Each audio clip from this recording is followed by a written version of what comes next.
नमस्कार, आप देख रहे हैं आरजे न्यूज। मैं हूं आपके साथ फान्या देवांगन। मुख्यमंत्री भूपेश बघेल की अध्यक्षता में मंत्री परिषद की बैठक समाप्त हो गई है। बैठक की प्रेस कॉन्फ्रेंस मोहम्मद अकबर द्वारा ली गई। देखिए क्या कुछ अहम निर्णय लिया गया है। आज मुख्यमंत्री निवास में मंत्रिमंडल की बैठक थी और मंत्रिमंडल के बैठक के पहले जो राज्य शासन की अलग अलग योजनाएं हैं उसकी राशि भी अंतरित की गई है।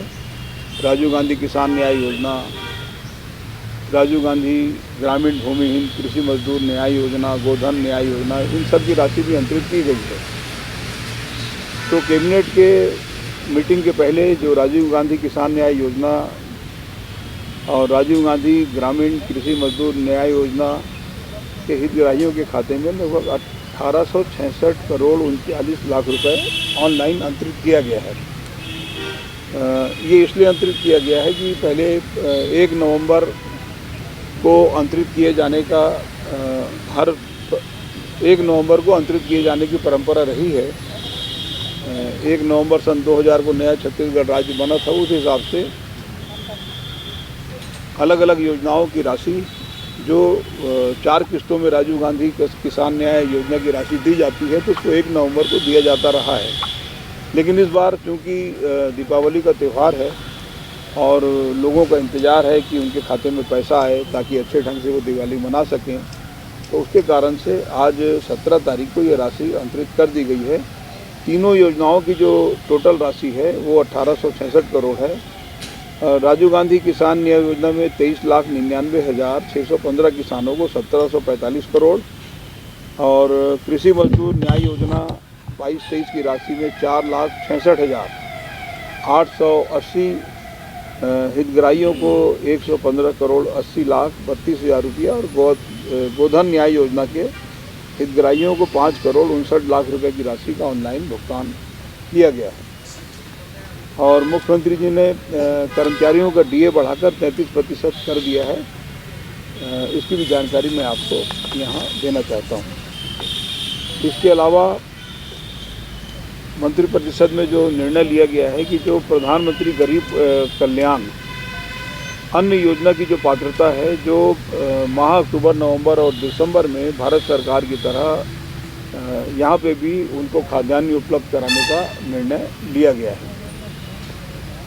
खरीफ वर्ष 22-23 में धान एवं मक्के का उपार्जन किया जाएगा और 1 नवंबर से धान खरीदी की जाएगी और कस्टम मिलिंग के नीति का भी निर्धारण कर दिया गया है।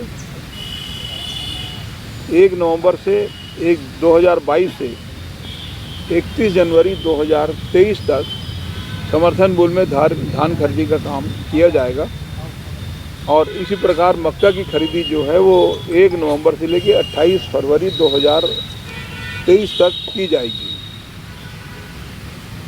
इसके पहले खरीफ वर्ष 2021 की भांति 2022 में भी राजीव गांधी किसान न्याय योजना का लाभ किस प्रकार से 2021 में दिया गया वो 2022 में इसको कंटिन्यू करेंगे और 2022 में भी राजीव गांधी किसान न्याय योजना का लाभ उनको मिलेगा।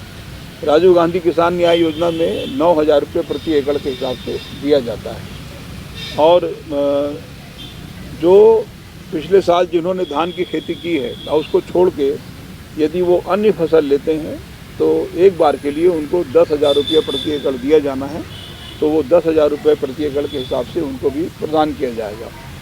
इसी प्रकार से यदि कोई खेती छोड़कर वृक्षारोपण का कार्य करेगा, धान की खेती छोड़कर, तो उसको वृक्षारोपण करने पर 10,000 रुपये प्रति एकड़ 3 वर्षों तक प्रदान किए जाना है। ये पिछले साल भी था और उसको इस बार कंटिन्यू किया गया है।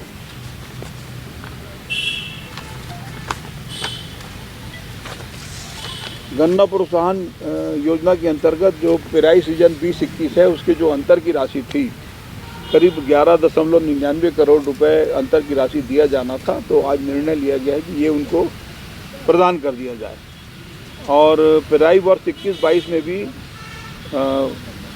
प्रोत्साहन राशि का भुगतान राजीव गांधी किसान न्याय योजना के तहत किया जाए।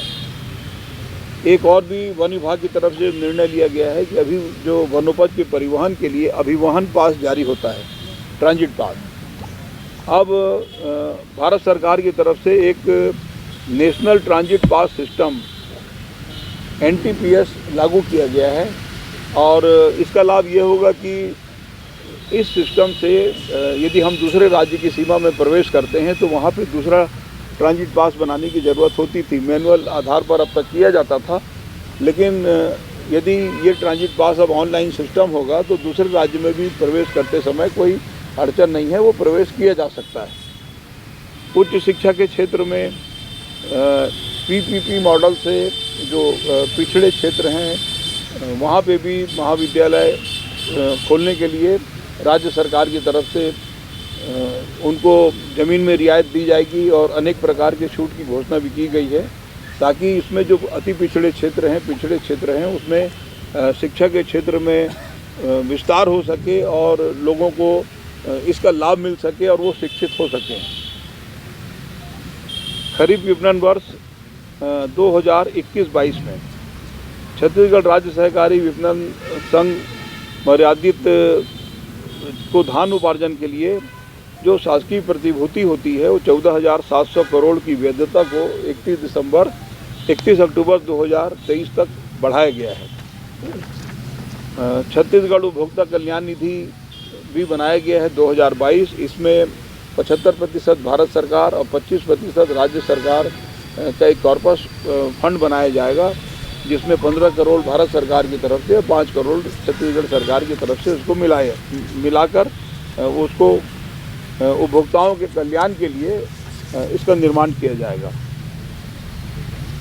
आबकारी विभाग द्वारा आबकारी उप निरीक्षक के पद पर सीमित विभागीय प्रतियोगी परीक्षा, ये क्या है, न्यायालय में मामला लंबित था और बहुत लंबे समय से लंबित होने के कारण अब जो फैसला हुआ है उसके हिसाब से विभागीय परीक्षा में बैठने के लिए जो पात्र लोग थे तो वो उसको 2 बार के बदले अब 2 से अधिक बार में बैठने की पात्रता नहीं थी, तो अब तीसरी बार भी वो वन टाइम एक बार के लिए छूट देते हुए तीसरी बार भी अब वो परीक्षा में बैठ सकेंगे। इसके अलावा राज्य कर विशेष आयुक्त के पद पर भी पदोन्नति के लिए जो उसका जो अर्हता है वो सेवा अवधि करीब 5 वर्ष होना चाहिए, तो उसमें भी वन टाइम के लिए छूट दिया गया है। और बस इसी प्रकार का जी कोई प्रश्न हो तो आप बताइए।